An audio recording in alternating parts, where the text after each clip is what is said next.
सेप्टेम्बरको first विकतिर हाम्रो नयाँ विद्यार्थीहरू चाइना पढ्न गइहाल्नुहुन्छ। तर अब हामीले नयाँ भर्ना हाम्रो डिसेम्बरदेखि सुरु हुन्छ।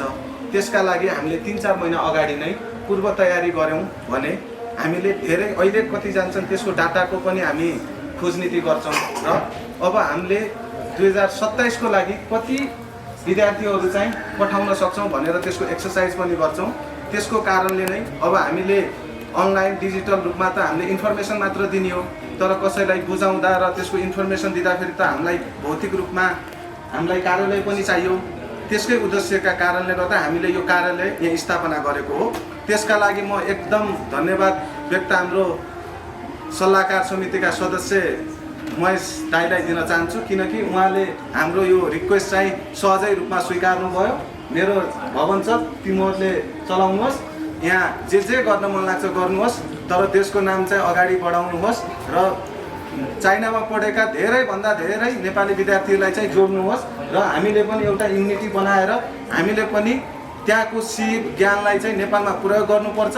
त्यस्तै त्योभन्दा झन् हामी राम्रो बन्नुपर्छ भन्ने दाइको त्यो सल्लाहले पनि हामीले यो स्थापना गरेका छौँ। भोलिका दिनमा हाम्रा सबै एक्टिभिटिजहरू यहीँबाट हुनेछन् र यहाँ हाम्रो दाइहरू आउनुभयो, दिदीहरू आउनुभयो, हाम्रो विभिन्न विभागहरूमा अब सरकारीदेखि लिएर अब गैर सरकारीदेखि लिएर सबैमा काम गर्नेहरू साथीहरू पनि हुनुहुन्छ, सिनियर दाइ दिदीहरू पनि हुनुहुन्छ र उहाँसँग समन्वय गरेर हामीले भोलिको दिनमा नेपालमा रहेका कलेजहरू विश्वविद्यालयहरूसँग चाहिँ कसरी समन्वय गर्ने, उनीहरूलाई चाहिँ अब त्यहाँ पढ्दै गरेका भाइ बहिनीहरूलाई चाहिँ हामीले कसरी अब चाइना जाने भनेर चाहिँ त्यसको बारेमा अब सेमिनार गर्ने, जस्तै दाइले भने जस्तै सेमिनार पनि गर्ने सोचेका छौँ। तर सोचेर मात्र हुँदैन, त्यसका लागि सबैको सहयोग चाहिन्छ। सहयोगको पनि मैले आशा गरेको छु, त्यसमा हजुरहरूले पनि एकदम ध्यान दिनुहुनेछ भन्न चाहन्छु।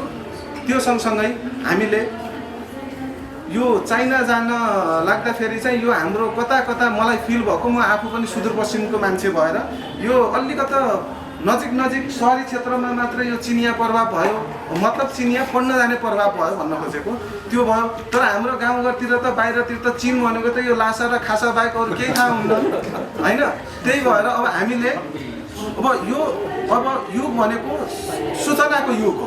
हामीले अब त्यो गाउँको एउटा बत्ती नभएको र पुग्न लागेको हातमा पनि मोबाइल छ, त्यसलाई पनि हामीले चाइनाको एजुकेसनको बारेमा चाहिँ शिक्षित गराउनु पर्छ। अब अहिले त कस्तो छ भने सहरीमा भन्दा पनि म्याडमले भने जस्तै अब सहरीमा भन्दा पनि अब अमेरिका अस्ट्रेलिया जाने ट्रेन धेरै छ।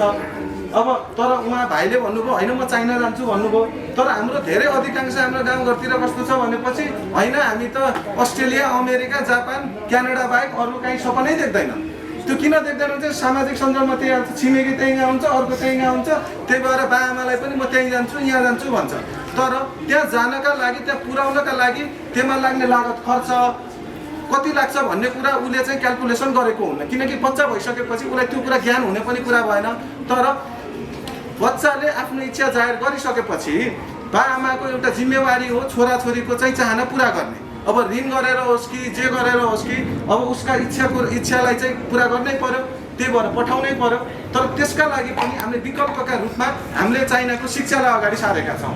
किनभनेपछि अहिलेको ग्लोबल अर्डरमै हेर्ने हो भने अमेरिका र चाइना बराबरैमा छन् नि। अब एजुकेसनको रूपमा पनि अब ठुलो रिसर्च इनोभेसनदेखि लिएर सबै क्षेत्रमा चाइना अगाडि छ। तर हामीलाई चाहिँ सुरुमै के एउटा चाहिँ के ब्यारियर लाग्छ भने चाहिँ ल्याङ्ग्वेज ब्यारियर भन्छ के। अब त्यसका लागि अब हामीले पनि सुरुवात गरेकै छौँ अनलाइन। अब भोलिको दिनमा सकियो भने फिजिकलकै रूपमा पनि सञ्चालन गर्न सकिएला, नत्र धेरै अब कन्फ्युसियस इन्स्टिच्युटदेखि लिएर अन्य अब संस्थाहरूले पनि ल्याङ्ग्वेजहरू पढाइराख्नु भएको छ। त्यो सँगसँगै धेरैभन्दा धेरैलाई चाहिँ त्यो ल्याङ्ग्वेज मात्र ब्यारियर होइन, ल्याङ्ग्वेज मात्र समस्या होइन, तर इच्छा भएपछि इङ्ग्लिस मिडियममा पनि पढ्न पाइन्छ। तर त्यो कुरा त सिक्ने कुरा हो, एडप्ट गर्ने कुरा हो। त्यति एउटा ल्याङ्ग्वेजको कारणले आत्तिनु हुँदैन।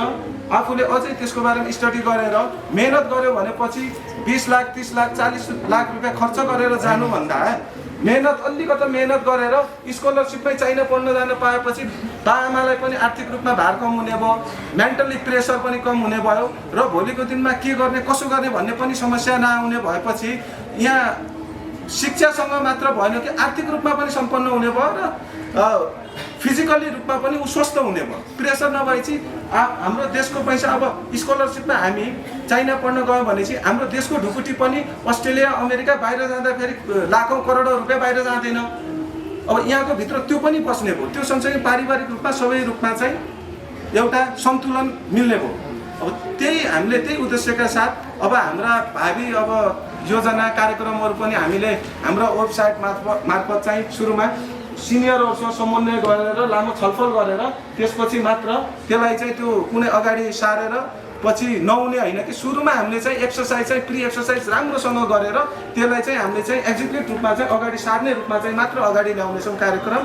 तपाईहरुले पनि अब हाम्रो वेबसाइटको पेजहरू छ, हाम्रो फेसबुकको पेज छ, इन्स्टाको पेज छ, त्यसमा पनि जोडिराख्नुहोस्। वेबसाइट पनि हेर्नुहोस्। हाम्रो सम्पर्क केही बुझ्न पर्यो भने सम्पर्क कार्यालय छ, हाम्रा साथीहरू कोही न कोही यहाँ भेटिनुहुन्छ, उहाँहरूसँग समन्वय गर्नुहोस्। अब जति आउनु भएको छ योबाट चाहिँ हाम्रो चाहिँ अब तपाईहरु यहाँदेखि गइसकेपछि 2 गुना 4 गुना 5 गुना होस्।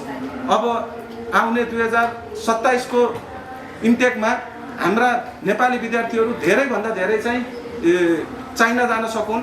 त्यहाँ गएपछि त्यहाँको चाइनाको ज्ञान सिपहरू सिकुन् र त्यसपछि आएपछि त्यसकै लागि केही न केही योगदान पुर्याउन् भन्ने हाम्रो उद्देश्य पनि हो, हाम्रो सपना पनि हो र हामी पनि बन्नुपर्छ, देश पनि बनाउनुपर्छ।